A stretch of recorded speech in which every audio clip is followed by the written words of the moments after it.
এই নোটগুলি স্কিল যোগীর গাইডবুক থেকে নেওয়া হয়েছে। লিঙ্ককে নিচে বিবরণে দেওয়া আছে। এখন আমরা শিখব ১৭৫৭ সালে পলাশী যুদ্ধ থেকে ১৮৫৭ সালে মহাবিদ্রোহ পর্যন্ত ব্রিটিশ শাসনের প্রথম শতকের গুরুত্বপূর্ণ ঘটনাগুলো। পলাশী যুদ্ধের পর ব্রিটিশরা ভারতে নতুন রাজস্ব নীতি ও ভূমি রাজস্ব ব্যবস্থা চালু করে। এর ফলে মহাজন ও ইজারাদারদের শোষণ এবং অত্যাচার বেড়ে যায়।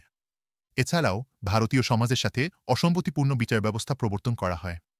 এসব কারণে কৃষক, শ্রমিক এবং কারিগর শ্রেণীর মধ্যে ব্রিটিশ বিরোধী মনোভাব গড়ে ওঠে। ১৭৯৩ সালে চিরস্থায়ী বন্দোবস্ত প্রবর্তনের মাধ্যমে জমিদারদের বংশানুক্রমে জমির মালিকানা দেওয়া হয়। এতে নতুন জমিদারদের উৎপীড়নে কৃষকদের দুর্দশা আরও বেড়ে যায়। বহু কৃষক জমি হারিয়ে ভূমিহীন শ্রমিকে পরিণত হন। ব্রিটিশ শাসকরা আইন করে আদিবাসীদের অরণ্যের অধিকার থেকেও বঞ্চিত করে।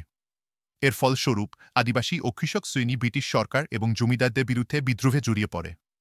বিদ্রোহ, অভ্যুত্থান এবং বিপ্লব।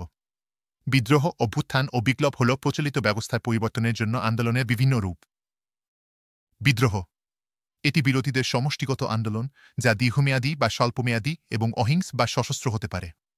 বিদ্রোহ সফল হলে ব্যবস্থা পরিবর্তন হয়, বিফল হলেও সমাজে এর প্রভাব পড়ে। অভ্যুত্থান এটি প্রচলিত ব্যবস্থার বিপক্ষে একাংশের সশস্ত্র আন্দোলন।